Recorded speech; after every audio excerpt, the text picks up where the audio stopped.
Assalamualaikum warahmatullahi wabarakatuh. Alhamdulillahilladzi hadana lihadza wa ma kunna linahtadiya laula an hadanallah. Asyhadu an la ilaha illallah wahdahu la syarika lah wa asyhadu anna Muhammadan abduhu wa rasuluhu la nabiyya ba'dah. Allahumma salli wa sallim wa barik ala sayyidina Muhammad wa ala alihi wa sahbihi ajma'in, amma ba'd. Puji dan syukur senantiasa selalu kita limpahkan kehadirat Allah Subhanahu wa ta'ala yang telah menggerakkan diri kita dengan keimanan yang kuat pada pagi hari yang berbahagia ini. Di tengah turunnya hujan rahmat dari Allah Subhanahu wa ta'ala, tapi kaki kita masih dapat melangkah ke rumah Allah yang kita cintai ini. Kemudian salah dan salam selalu kita doakan kepada Allah senantiasa terus tercurah kepada baginda Nabi Muhammad sallallahu alaihi wasallam, kepada keluarga dan para sahabat beliau sekalian. Nabi Imam Syekh yang kami muliakan, guru-guru kami, para alim ulama, dan seluruh jamaah salat subuh yang dirahmati oleh Allah Subhanahu wa ta'ala. Jamaah subuh yang dirahmati oleh Allah Subhanahu wa ta'ala, dunia yang dimana kita sedang hidup di dalamnya adalah merupakan tempat untuk menyiapkan amal, bekal untuk kembali ke negeri akhirat. Dunia adalah negeri yang sementara, yang di sini kehidupan kita diakhiri dengan kematian, sedangkan akhirat adalah negeri yang kekal baka, yang kehidupan di alam sana itu tidak pernah lagi diakhiri dengan kematian. Allah Subhanahu wa ta'ala mengatakan, wal akhiratu khairu wa abqa. Akhirat lebih baik dan lebih kekal daripada negeri dunia ini. Bahkan dalam ayat yang lain Allah mengatakan, walal akhiratu khairul laka minal ula. Lebih memperjelas lagi Allah mengatakan kepada kita bahwa negeri akhirat lebih baik bagi kita daripada negeri yang pertama, yaitu negeri dunia ini. Secara umum para jamaah, berdasarkan dua ayat ini kita melihat Allah menggambarkan kepada kita dua alam yang kita akan hidup di dalamnya. Alam yang pertama yang disebut dengan alam dunia ini semenjak kita dilahirkan sampai kita wafat nanti, dan alam kedua yaitu alam akhirat semenjak kita wafat nanti dan sampai seterusnya tanpa ada penghabisan para jemaah. Dua alam ini Allah sebutkan punya fungsi yang berbeda, punya kegunaan yang berbeda. Alam dunia adalah alam untuk menabung amal, sehingga Allah ingatkan kita di sini, watazawadu, kata Allah, berbekallah kalian. Dalam ayat yang lain Allah mengatakan, ya ayyuhalladzina amanu ittaqullaha wal tandur nafsum ma qaddamat lighad wattaqullaha innallaha khabirum bima ta'malun.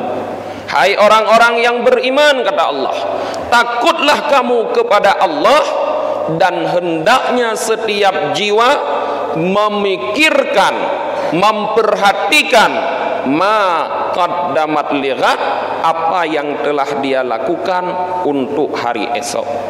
Wattaqullah, dan takutlah kepada Allah. Innallaha khabirum bima ta'malun, karena Allah mengawasi, meneliti apa yang kalian lakukan. Hadirin jamaah subuh yang dirahmati oleh Allah Subhanahu wa taala. Jelaslah bagi kita bahwa kehidupan dunia adalah merupakan tempat beramal.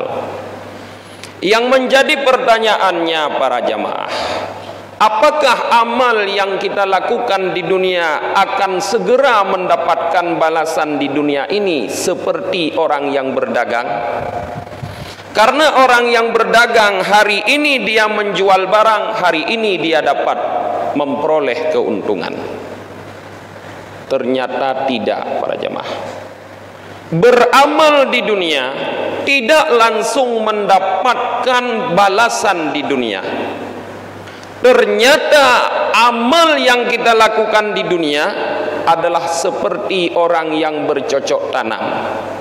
Hari ini tanaman kita tanam, besok lusa bahkan tahun depan kita baru memperoleh hasilnya, panennya. Maka sebahagian ahli hikmah mengingatkan kita para jemaah, yahtajul amalu ila arba'ati asya hatta yaslima. Suatu amal yang kita kerjakan di saat sekarang ini butuh 4 faktor pendukung sehingga amal itu akan selamat dipanen di hari akhirat kelak. Tidak semata-mata kita hanya melakukan amal, tapi tidak melakukan hal lain untuk mendukung agar amal yang kita lakukan tumbuh baik, kemudian bisa berbuah, menghasilkan nilai yaitu pahala, dan pahala itu terjaga sehingga di saat kita kembali dari negeri awal ini menuju negeri yang kedua yaitu negeri akhirat, kita dapat memanen buah yang telah kita hasilkan dengan menanam amal di dunia ini. Rasulullah sallallahu alaihi wasallam mengatakan, ad-dunya mazra'atul akhirah. Dunia adalah tempat bercocok tanam dengan akhirat. Nah, apa 4 pendukung itu yang dibutuhkan oleh amal agar terjaga selamat sampai kita kembali kepada Allah? Para ahli hikmah menyebutkan, al-awwalu al-ilmu qabla bad'iha. Faktor pendukung agar amal kita selamat yang pertama para jamaah adalah ilmu, pengetahuan. Seseorang harus memiliki pengetahuan terhadap suatu amal sebelum dia melakukan amal tersebut. Li'annal amala la yasluhu illa bil ilm. Karena amal itu tidak akan menjadi baik kecuali dengan ilmu. Fa idza kana al amalu bi ghairi ilmin kana ma yufsiduhu aktsaru mimma yuslihuhu. Karena apabila kita melakukan amal dengan tanpa didasari oleh ilmu pengetahuan, maka kerusakan yang terjadi dalam amal tersebut lebih banyak daripada kebaikannya para jemaah. Maka yang paling utama adalah ilmu pengetahuan. Bukankah kita melihat sejarah kewajiban salat?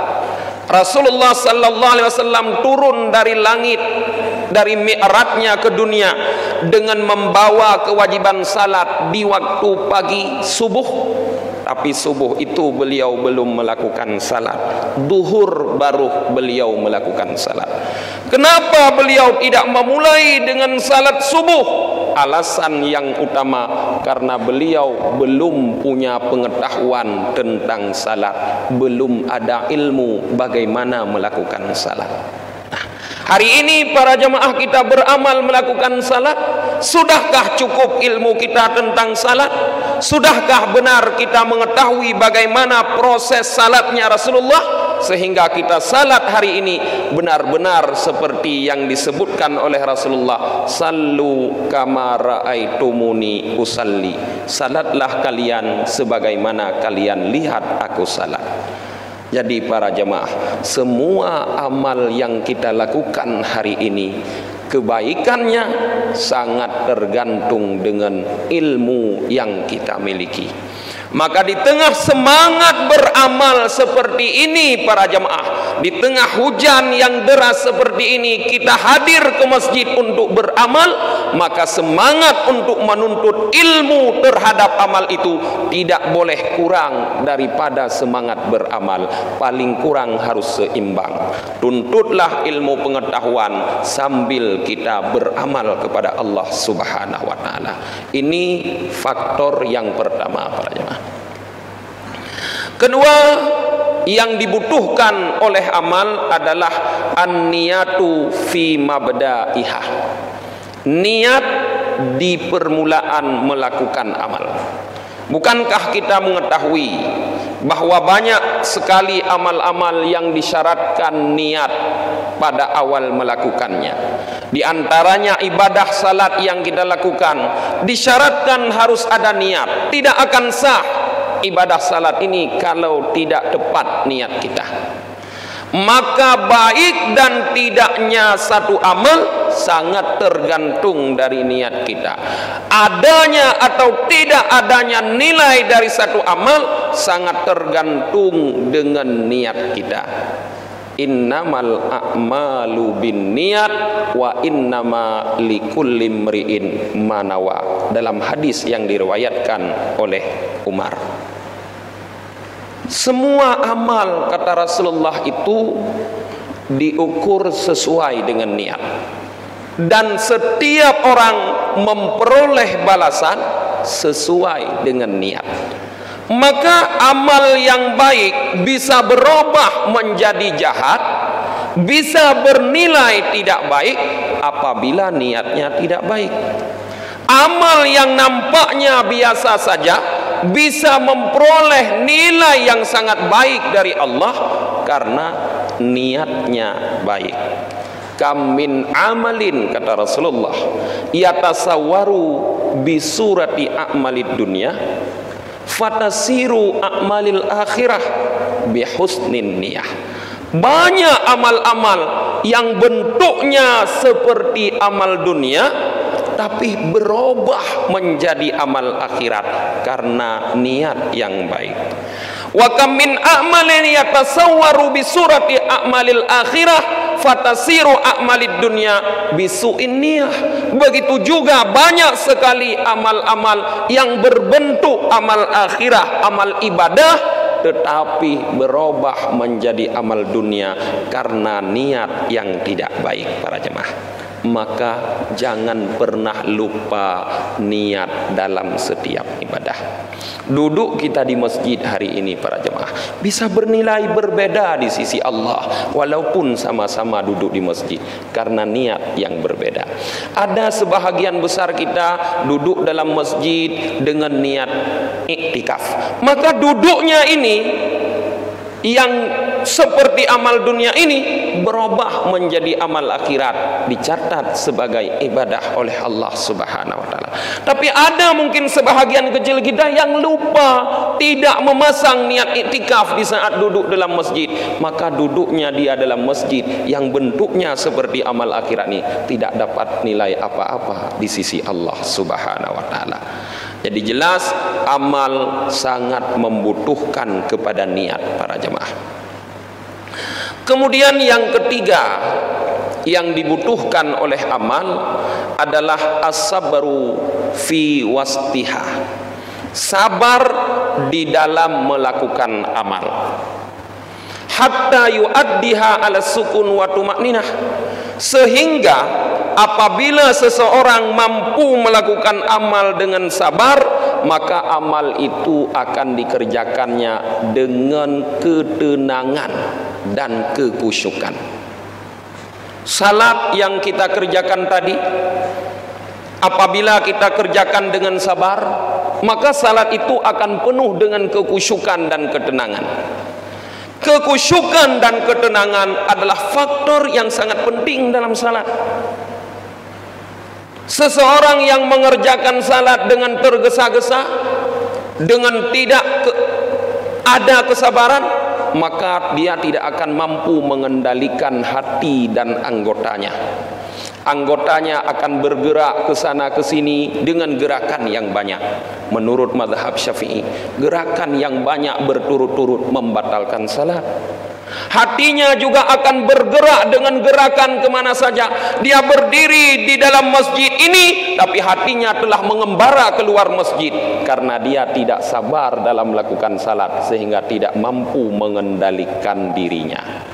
Bukankah sabar itu para jemaah tidak hanya kepada musibah, tidak hanya dalam menahan diri untuk tidak bermaksiat kepada Allah, tetapi sabar juga dalam melakukan ketaatan kepada Allah Subhanahu wa taala.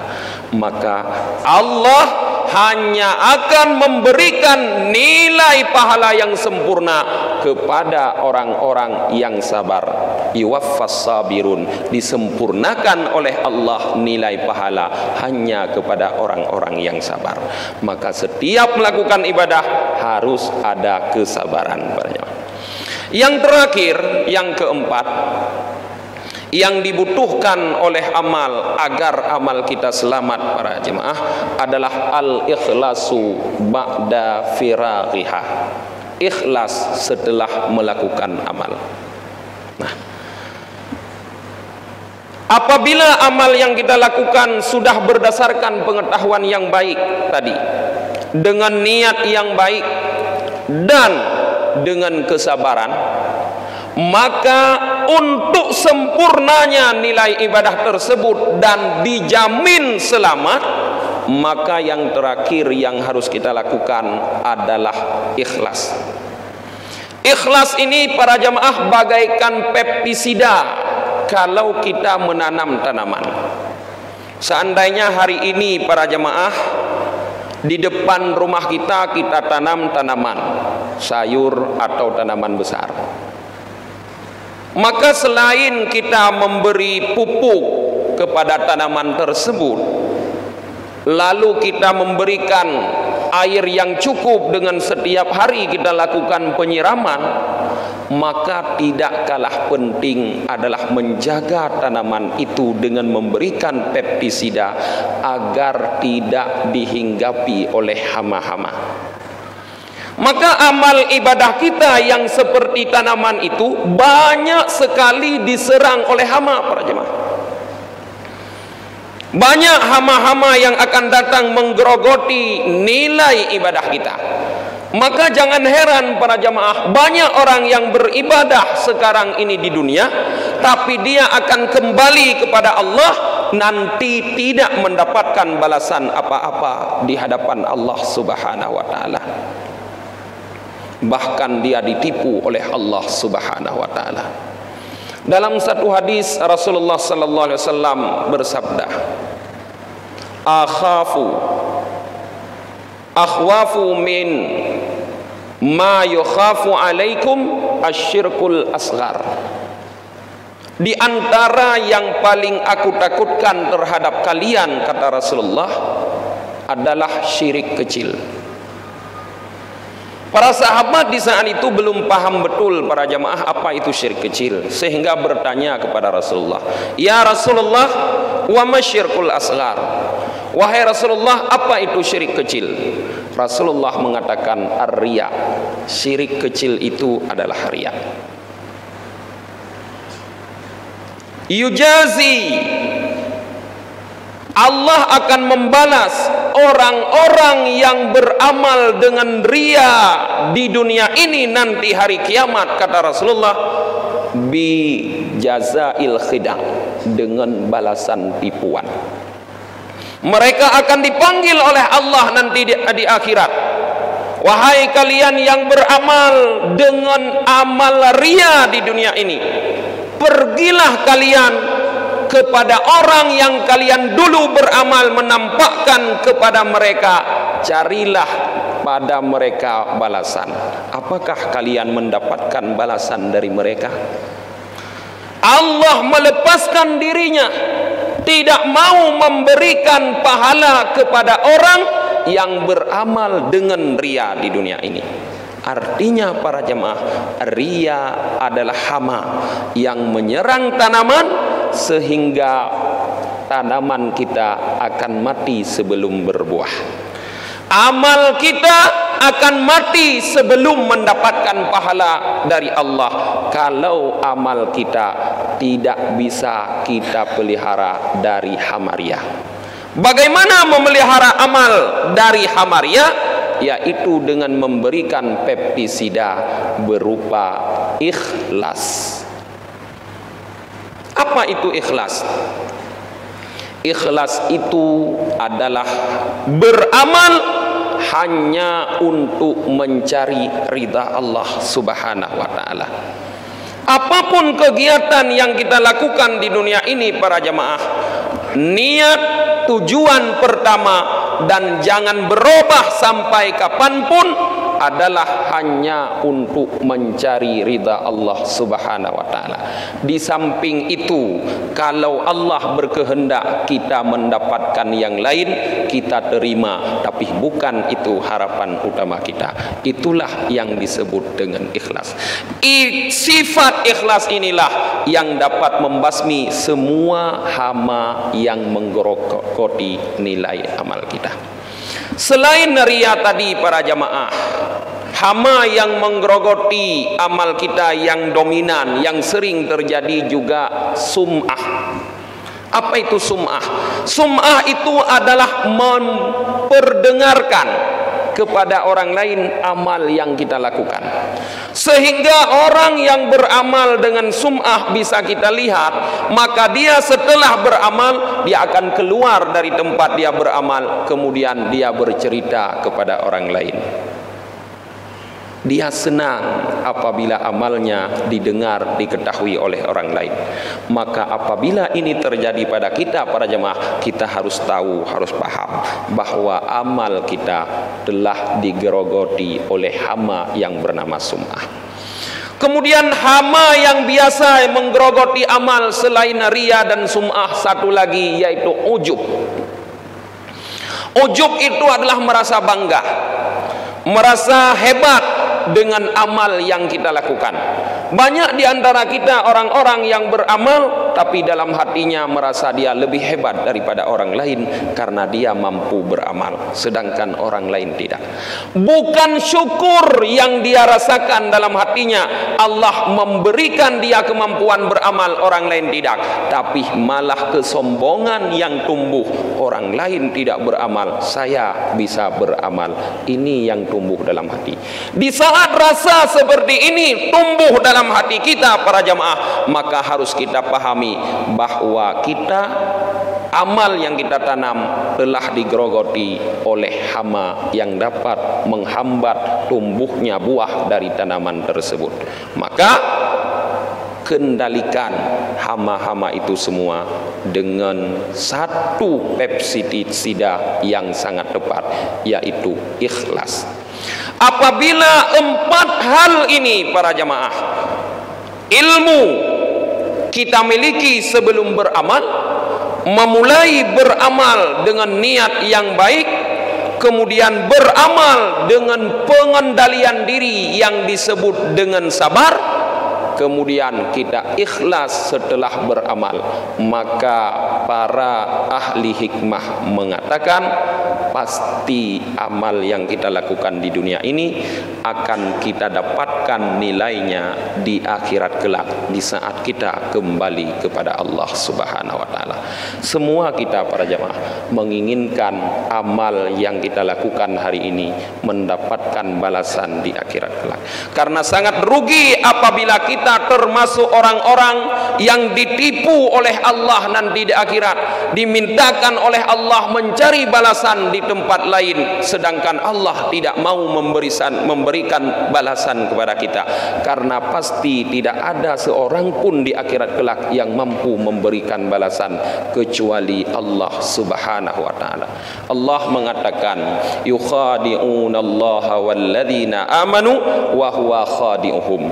Mereka orang-orang yang beramal dengan tidak memiliki sifat tadi, yang ria dalam beramal, adalah orang-orang yang menipu Allah, dan orang-orang yang beriman nanti di akhirat mereka akan ditipu oleh Allah Subhanahu wa taala dengan dimintakan mencari pahala dari amal pada tempat yang lain. Na'udzubillahi min dzalik. Mudah-mudahan tausiah singkat ini memberikan manfaat kepada kami yang menyampaikan dan kepada para mustami semua dalam rangka menjaga, memelihara nilai ibadah kita, agar apapun yang kita lakukan di dunia pada hari ini tidak sia-sia, sehingga di saat kita kembali kepada Allah kita mendapatkan balasan yang terbaik di sisi Allah Subhanahu wa taala, sehingga benar-benar kita mendapatkan seperti Allah katakan bahwa walal akhiratu khairul laka minal ula. Akhirat akan menjadi lebih baik bagi kita daripada negeri pertama ini, yaitu negeri dunia. Kita tutup dengan sama-sama kita berdoa kepada Allah agar Allah menetapkan kita istiqamah dalam jalan taat ini. A'udzu billahi minasy syaithanir rajim. Bismillahirrahmanirrahim. Alhamdulillahi rabbil alamin hamdan yuwafi ni'amahu wa yukafi'u mazidah. Ya rabbana lakal hamdu kama yanbaghi li jalali wajhikal karim wa 'azimi sultanik. Allahumma shalli ala sayyidina Muhammadin wa ala alihi وصحبه أجمعين. اللهم اغفر لنا ذنوبنا وذنوب والدينا وارحمهم كما ربونا صغارا، ولمشايخنا ولجميع المسلمين والمسلمات والمؤمنين والمؤمنات برحمتك يا أرحم الراحمين. اللهم إنا نسألك رضاك والجنة ونعوذ بك من سخطك والنار. اللهم إنك عفو كريم حليم تحب العفو فاعف عنا يا كريم. اللهم فقهنا في الدين وعلمنا تأويل وتفسير. اللهم علمنا ما ينفعنا وانفعنا فيما علمتنا. اللهم أرنا الحق حقا وارزقنا اتباعه وأرنا الباطل باطلا وارزقنا اجتنابه. اللهم جملنا بالعافية والسلامة وحققنا بالتقوى والاستقامة، وأعذنا من موجبات الندامة في الحال والمآل إنك سميع الدعاء. ربنا آتنا في الدنيا حسنة وفي الآخرة حسنة وقنا عذاب النار. وصلى الله على سيدنا محمد النبي الأمي وعلى آله وصحبه وبارك وسلم، والحمد لله رب العالمين. Terima kasih atas segala perhatian, mohon maaf atas segala kekurangan. Billahi taufik wal hidayah. Assalamualaikum warahmatullahi wabarakatuh.